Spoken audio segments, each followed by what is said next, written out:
Tes tes. Oke, kali ini saya akan menceritakan tentang kekalahan Jerman dalam Perang Dunia ke-1. Tapi entah kenapa si Jerman ini malah di akhir-akhirnya malah adu gencatan senjata. Oke lah, kalau begitu mah kita akan bercerita sedikit. Check it out.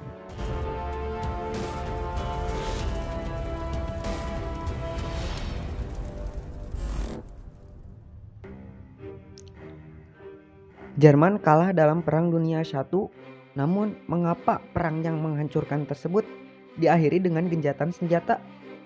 Jerman mulai mengejutkan penawaran gencatan senjata dan diminta untuk meluncuti senjatanya. Jerman yang kalah kemudian dipaksa untuk menerima persyaratan yang sangat berat, termasuk membayar biaya reparasi berjumlah 37 miliar dolar, hampir setara dengan 490 dolar miliar dalam nilai dolar saat ini. Penghinaan dan kepahitan itu mendorong Perang Dunia Kedua. 2 dekade kemudian, pada 11 November 1918, tepat pukul 11 pagi, di sepanjang front barat di Prancis, ledakan artileri yang tak henti-hentinya tiba-tiba senyap. Petugas medis Amerika, Stephen Ben Jones, tiba-tiba bisa mendengar air menetes di sebelahnya. Rasanya misterius, aneh, tidak bisa dipercaya, kenangnya kemudian. Menurut sebuah akun di situs web Perpustakaan Nasional Kedokteran Amerika Serikat, semua orang tahu apa arti keheningan, tetapi tidak ada yang berteriak atau melemparkan topinya ke udara. Dibutuhkan waktu berjam-jam bagi kenyataan untuk memahaminya. Perang Dunia I, konflik paling berdarah sejauh ini di dalam sejarah manusia, dengan lebih dari 8,5 juta korban militer akhirnya berakhir. Perang berakhir dengan gencatan senjata, kesepakatan di mana kedua belah pihak setuju untuk menghentikan pertempuran. Alih-alih menyerah pada November 1918, baik blok sekutu dan blok sentral yang saling menyerang selama 4 tahun. Cukup banyak kehabisan pasakon. Serangan Jerman tahun ini telah dipatahkan dengan banyak korban. Dan di akhir musim panas dan musim gugur, pasukan Inggris, Prancis, dan Amerika Serikat memaksa mereka dengan menatap untuk mundur. Dengan Amerika Serikat mampu mengirim lebih banyak pasukan baru ke dalam pertempuran. Jerman kalah ketika sekutu Jerman juga terkalahkan. Hasil perang tampak jelas. Meski begitu, kedua pihak menyambut pembantaian yang akhirnya berhenti. Invasi Jerman akan membutuhkan terlalu banyak dalam hal moral, logistik, dan sumber daya. Jelas Guy Cuthbertson dari Liverpool Hope University dan penulis Page Atlas, A Portrait of America, Day 11 November 1918. Di luar itu, di mana akhir perang tersebut Berlin jauh dari Prancis.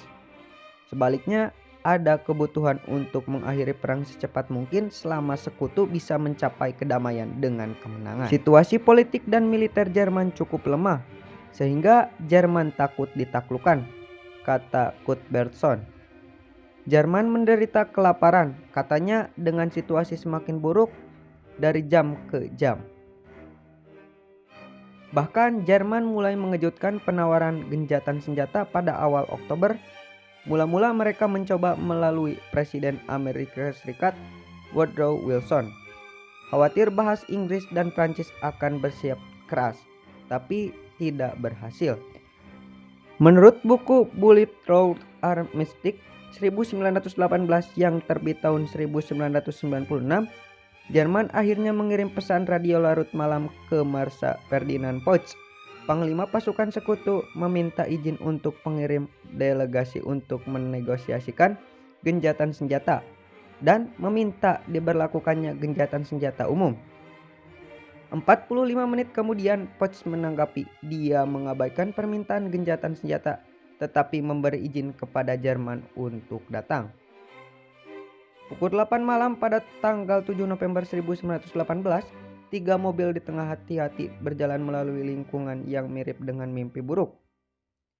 Dengan menyeberangnya kawat artileri dan kawat berduri di tanah tak bertarun di Prancis Utara, ketika seorang peniup trompet Jerman menyerukan genjatan senjata dan seorang tentara lainnya melambaikan bendera putih. Para utusan Jerman beralih ke mobil buatan Prancis dan kemudian naik kereta dan melakukan perjalanan sepanjang malam. Pada pagi hari tanggal 8 November 1918 mereka berhenti di jalur kereta api di hutan Compiègne.